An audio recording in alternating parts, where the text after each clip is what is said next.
In today's episode, we look at the biggest mistakes beginners make when self-managing Google Ads campaigns. These mistakes can cost you a serious ball of cash if you do not remedy them immediately. Are you making one of these mistakes? Join me on the other side of the intro in today's episode to find out if you are. Is how to market your business as an owner and entrepreneur unclear and difficult to understand? Welcome to the Alias Marketing and Design Podcast. The podcast created to help you as a business owner and entrepreneur. Market and grow your business online. Here's your host, me, Ian Connery, owner and founder of Alias Marketing and Design. Welcome back, welcome along to a brand new episode of the Alias Marketing and Design Podcast. Today, it's all about Google Ads. So, after managing Google Ads campaigns, primarily Google Search Ads campaigns, for the past 7 or 8 years, we've identified a number of costly mistakes that we've seen clients make and their previous account managers make when managing these clients' accounts that we've been asked to audit and improve. So initially, today's episode was purely going to be about mistakes inside managing your Google Ads dashboard. But then when planning for the episode and documenting the process, as we spoke about back in our documenting processes episode, we decided to break the campaign down into 2 parts. Part 1, preparation and planning, and part 2, dashboard do's and don'ts. In this episode, we'll tackle the factors which are commonly overlooked in the preparation of your business for a Google Ads search campaign. So first off, something we spoke about the importance of in our episode, again on sequencing, is no keyword research, or as I like to call it, the let's pick random keywords that I think are popular out of the sky syndrome. We see this all the time where accounts have keywords added that, I suppose, on the surface, clients or their account managers who have not conducted proper keyword research may seem popular. But in practice, these keywords generate low converting traffic. I suppose, in other words, the people searching for these keywords will not take the desired action that you want them to take. Another mistake or an important factor which is commonly overlooked and which is generally revealed in the keyword research process is not considering the cost per click of the keyword that you're targeting. In many instances, by just simply altering the keyword that you're targeting and adding it in as an exact match keyword in a single keyword ad group, this can drastically reduce your cost per click and in turn reduce your monthly ad spend. For example, Painters Dublin. Here in Dublin, very, very popular keyword for SEO and for Google Ads campaigns. Painters Dublin has an estimated cost per click of €3 approximately. House Painters Dublin has an estimated cost per click of €2.70 approximately at the time of recording, which is a 10% reduction in the cost per click. House Painters South Dublin has an estimated cost per click of only €1.50. Now, given the search volume is a lot lower on House Painters South Dublin and these, diversified, more kind of long-term keywords, or long tail keywords, should I say, the competition in the ad auction is going to be lower, which will give you a higher chance of ranking in the ad auction and actually be featured in the ad auction. And if you're on a low budget, in this instance, your budget is going to go twice as far. Another example, which would be to diversify the word completely. For instance, in the House Painters Dublin example, if you're a painter, decorators, the keyword decorators has a cost per click of only 52 cents with the same search volume of 1,300 searches per month as Painters Dublin. Painters Dublin, 1,300 searches per month, but an estimated cost per click of €3. Decorators, 1,300 searches per month and only 52 cent cost per click.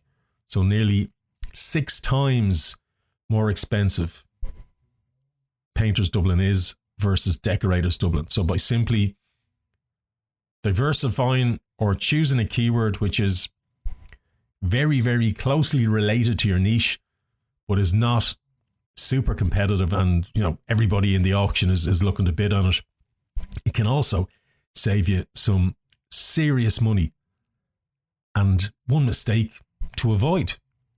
Now, one thing to watch here is if your landing page is optimized for Painters Dublin as opposed to being optimized for the keyword decorators, your Google Ads quality score can be poor and this will inflate your cost per click.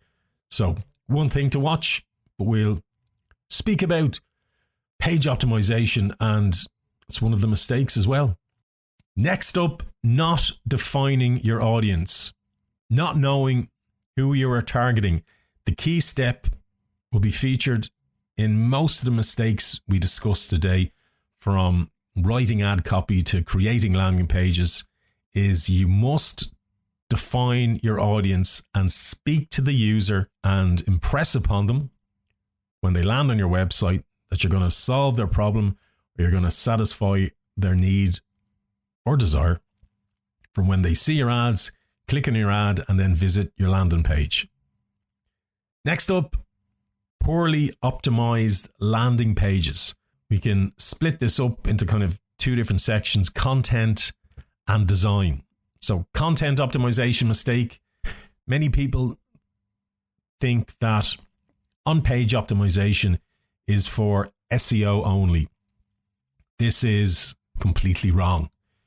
If your website page that you're driving traffic to from your ads is not highly optimized, this will negatively affect your quality score, which in turn will also affect how your ad performs in the Google Ads auction. And in turn, your CPC may rise when the user clicks on your ad. So optimize your content. It's not only just for SEO. Next up, content relevancy. The tighter the relevancy of your content is to the search query, the better performing your ads will be. The classic example here is that the user is searching for blue shoes and the landing page is about shoes in general. This is okay. If the user is searching for blue shoes and you send him or her to a landing page about red shoes, this is bad. If the user is searching for blue shoes and the landing page is about blue shoes, this is the ideal case. In this example, the website pages are all about shoes. However, depending on how tight the page theme and the relevance are to the search query will drastically affect the conversion rate of the landing page, i.e., will the user buy a pair of blue shoes? So you've done your keyword research, you've optimized your landing page's content. However, your design optimization also needs to be on point. If a user lands on your page and your page design is unappealing, it's confusing, or it's just generally crap, the user, may not take the desired action that you want them to take, i.e., sign up to your email list, fill out a form, or make a purchase. Your design optimization needs to be up to scratch. Running Google Ads to a badly designed, confusing landing page just will not yield good results. So, next mistake is not setting up analytics, or specifically not setting up Google Analytics. Have you Google Analytics installed in your website? Have you linked your Google Analytics account to your Google Ads account? If you want to effectively assess the performance of your Google Ads campaign, you need to have the data passed from your Google Ads campaign into your Google Analytics or into your Google Tag Manager account, which is also another option. Next mistake is not having a solid sales process. Have you an organized, effective sales process, or at the very least, a prepared reply or sales script ready for your team or you in order to equip them and yourself for these new leads coming in? Next mistake, and one we see all the time, is not being prepared for the volume of new business inquiries. Have you got the team in place to handle all these new leads that will be coming into your website, or all these calls coming into your office? Are you a one-man band, out on the road, working on site, where you can't be constantly answering the phone? If you have a team, have you even informed them that you're running this new marketing campaign and to be prepared for the influx of these new calls and leads? Have you stressed to them the importance of actually answering the phone and, not delaying the response time? If people are clicking on your ads, they're getting no reply to these inquiries, they're just going to simply move on to the next ad, move on to the next business in your niche. We've had on so many occasions, which, listen, don't get me wrong, is a good thing, but we've had so many clients say to us, wow, I know you told me to prepare for this, but I just had no idea. I just didn't realize that having all these extra calls, having this influx of new leads and new customer inquiries would affect the efficiency of me and my business so much. Just please turn off our ads for a few days. And we've heard on so many occasions. So preparation, not being prepared for the volume of new business inquiries as a result of your Google Ads campaign. Really, really important. Prepare for these new inquiries and this influx of new inquiries. So, to recap, 8 mistakes to avoid when preparing to launch a Google Ads campaign. Number 1, no keyword research.